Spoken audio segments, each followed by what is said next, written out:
जय हिंद। आप सभी का स्वागत है एबीसी कोचिंग यूट्यूब चैनल में। आप लोग कैसे हैं? आशा है कि स्वस्थ और मस्त होंगे। इस वीडियो में क्लास 11th साइंस वालों का सब्जेक्ट फिजिक्स के most important BBI objective question देखने वाले हैं, जो कि आपकी बोर्ड परीक्षा के लिए काफ़ी महत्वपूर्ण है।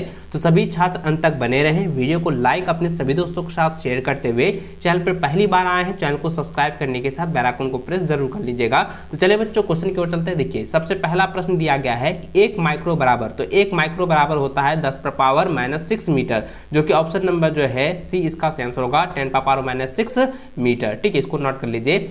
अगला सवाल दिया गया कि त्वरण का विमी सूत्र। देखिए बच्चों, मैंने पहले भी बताया था त्वरण का विमी सूत्र होता है L⁻²। ठीक है, ऑप्शन नंबर जो है डी इसका सही आंसर होगा। अगला है कि इनमें से कौन ऋणात्मक नहीं हो सकता है। तो दोस्तों, कुल पथ की लंबाई जो है ऋणात्मक नहीं हो सकती है, तो ऑप्शन नंबर ए इसका सही आंसर होगा। अगला है कि एक पिंड 20 मीटर प्रति सेकंड की वेग से चलना प्रारंभ करता है।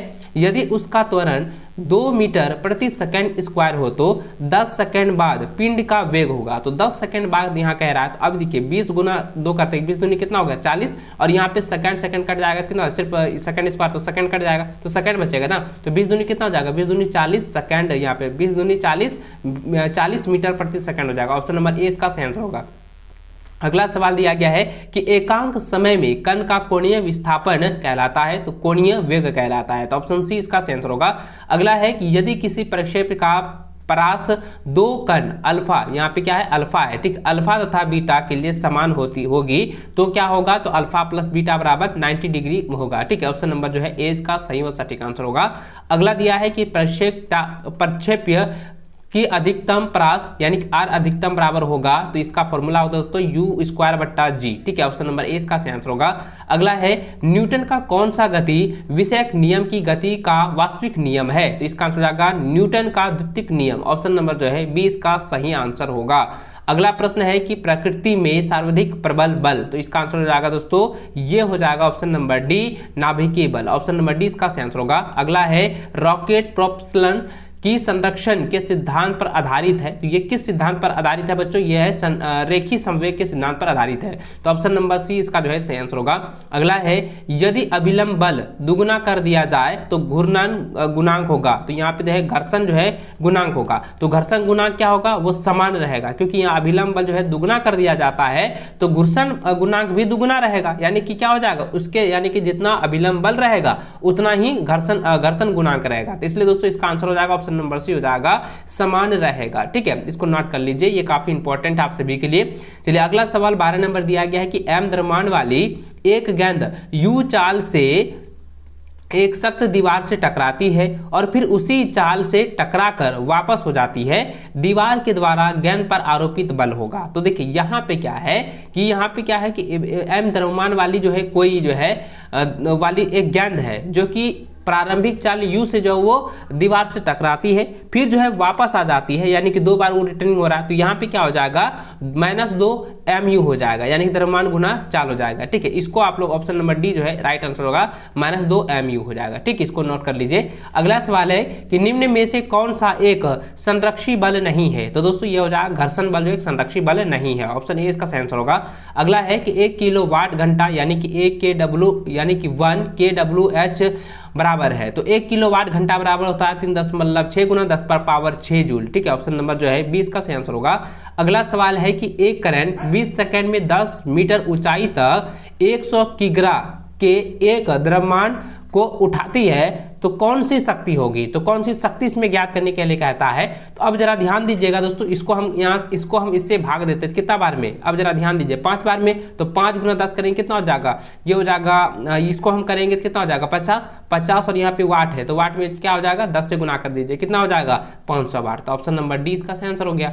अगला सवाल दिया गया कि कोणीय संवेग का मात्रक, तो कोणीय संवेग का मात्रक होता है किग्रा × मीटर स्क्वायर प्रति सेकंड, तो ऑप्शन नंबर जो है बी इसका सही आंसर होगा। ठीक है, चलिए अगला सवाल 17 नंबर दिया गया है कि गोले की स्पर्श रेखा के परितः द्रव्यमान m एवं त्रिज्या r के किसी ठोस से गोले का जड़त्व आघूर्ण क्या है, तो ये कई बार एग्जाम में पूछा गया है, तो दोस्तों इसको आप लोग रट लीजिएगा 7/5 mr²। ठीक है, तो इसको आप लोग नोट कर लीजिए। अगला सवाल दिया गया कि किसी मोटर के पहिए का कोणीय चाल 16 सेकंड में 1200 rpm से 3120 आरपीएम तक बढ़ जाती है।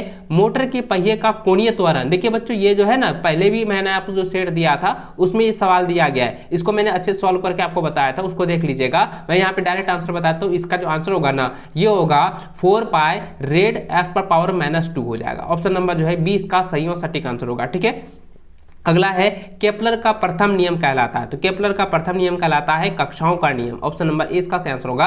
अगला है जी का मान होता है, तो जी का मान जो होता है दोस्तों ध्रुवों के अधिकतम होता है। ठीक है, ऑप्शन नंबर जो है ए सही आंसर होगा। अगला सवाल देखिए न्यूमेरिकल से दिया गया है, इसमें सिर्फ फॉर्मूला पूछा गया है कि यदि पृथ्वी की सतह के निकट कक्षा के लिए किसी उपग्रह का प्लायन वेग भी हो तो तथा कक्षीय वेग v0 यानी कि v0 जो है हो तो संबंधित है। तो यहाँ पे फॉर्मूला आपको बताना है। तो दोस्तों यहाँ पे फॉर्मूला होता है ve बराबर √2v0। तो यहाँ पे देखिए कहाँ पर है, ऑप्शन नंबर डी में दिया हुआ है। तो ऑप्शन नंबर डी इसका सही आंसर हो गया। अगला सवाल 22 नंबर दिया गया कि निम्न में से सर्वाधिक प्लास्टिक पदार्थ कौन सा है। तो दोस्तों इसका आंसर आएगा, देखिए प्लास्टिटाइसिन। ठीक है, ऑप्शन नंबर डी इसका सही आंसर होगा। अगला सवाल है कि हुक के प्रत्यास्था के नियमानुसार यदि प्रतिबल बढ़ता है तो प्रतिबल के विकृति का अनुपात होगा। तो अनुपात क्या होगा, नियत रहेगा। ऑप्शन नंबर जो है डी इसका सही आंसर होगा। ठीक है, अगला सवाल है कि घनत्व का मात्रक होता है। तो घनत्व का मात्रक होता है किग्रा × मीटर प्रति क्यूब। ऑप्शन नंबर जो है ये सी नंबर जो है सही आंसर होगा, यानी कह सकते हैं कि किग्रा × मीटर पर पावर -3। ठीक है, इसको आप लोग नोट कर लीजिए। अगला सवाल 25 नंबर दिया गया है, निम्न में से कौन सा उपकरण वायुमंडलीय दाब मापने के लिए प्रयुक्त किया जाता है, या कह सकते हैं वायुमंडलीय दाब मापने के लिए जो है उस यंत्र को हम लोग लगाते हैं, तो उसको हम लोग कहते हैं दाब मापी। याद रखेंगे, दाब मापने के लिए किसको करते हैं, दाब मापी को। ठीक है, ऑप्शन नंबर जो है 20 का सही आंसर होगा। अगला सवाल है कि ठोस पदार्थ गर्म किए जाते हैं। तो ठोस पदार्थ जो है चालन विधि द्वारा जो है, ठीक है, चालन विधि द्वारा जो है गर्म किए जाते हैं। अगला है विलगत, देखिए यहाँ पे विलिगत निकाय का आंतरिक ऊर्जा। तो विलिगत निकाय का आंतरिक ऊर्जा क्या होता है, पूर्ववत रहती है। ठीक है, पूर्ववत रहती है, जो पहले था वही रहेगा, कोई इसमें ना ही घटेगा ना ही बढ़ेगा, समान स्थिति में रहेगा। ठीक है, ऑप्शन नंबर जो है 28, क्वेश्चन नंबर 28 दिया गया है कि समतापीय प्रक्रम में। तो समतापीय प्रक्रम में क्या होता है कि तापमान नहीं बढ़ता है ना ही घटता, वो तापमान जो है एकदम पूर्णतः जो है समान रहता है, वो पूरी तरह से जो है समान रहता है। इसको आप लोग नोट कर लीजिएगा। और इसके ऑप्शन के बदले जो है यहाँ पे आपका सिर्फ दिया जाएगा कि समान रहता है। तो आप इसको नोट कर लीजिए कि क्या होता है कि समतापी प्रक्रम में क्या होता है, यह जो है इसका ताप जो है ना ही बढ़ता है ना ही घटता है, वो पूरी तरह से समान रहता है। ठीक है, अगला सवाल देखिए 29 नंबर दिया गया है कि द्विपरमाणु गैस के लिए Cp/Cv होता है। तो Cp/Cv होता है 7/5। ऑप्शन डी इसका सही आंसर होगा। अगला सवाल है कि आदर्श गैस समीकरण, आदर्श गैस का समीकरण होता है Pv = RT। ठीक है, ऑप्शन नंबर सी इसका सही आंसर होगा। अगला सवाल 31 नंबर दिया गया है कि स्प्रिंग नियतांक का SI मात्रक होता है। तो बच्चों इसका आंसर क्या हो जाएगा, N × m⁻1 या कह सकते हैं न्यूटन प्रति मीटर। ठीक है, ऑप्शन नंबर बी इसका सही आंसर होगा।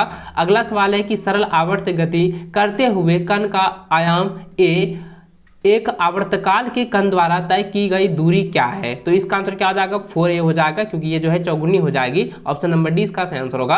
अगला प्रश्न है कि निम्न में से कौन सी गति सरल आवर्ती गति नहीं है। तो बच्चों इसका आंसर हो जाएगा सूर्य के चारों ओर ग्रह की गति जो है ये आवर्त गति नहीं है। ऑप्शन नंबर सी इसका सही आंसर होगा। अगला सवाल है कि वायु में ध्वनि तरंग की चाल, वायु में ध्वनि तरंग की चाल जो होती है आर्द्रता में वृद्धि के साथ जो है बढ़ती है। तो ऑप्शन नंबर सी इसका सही आंसर हो गया। अगला सवाल जो है 35 नंबर दिया गया है कि किसी माध्यम में अनुदैर्ध्य तरंगों के संचरण के साथ संचरित राशि, तो संचरित राशि क्या होगा बच्चों, ऊर्जा होगा। ठीक है, ऑप्शन नंबर 20 का सही और सटीक आंसर होगा। तो दोस्तों इस वीडियो में जो है फिजिक्स के मोस्ट इंपोर्टेंट ऑब्जेक्टिव क्वेश्चन देखे हैं, इसको आप लोग नोट कीजिए और अपने कॉपी में इसको अच्छे से आप लोग जो है सुंदरता से लिखिए और इसको एग्जाम से पहले रिविजन कर लीजिएगा। तो चलिए दोस्तों इस वीडियो में बस इतना ही, मिलते हैं नेक्स्ट वीडियो में, तब तक जय हिंद, वंदे मातरम।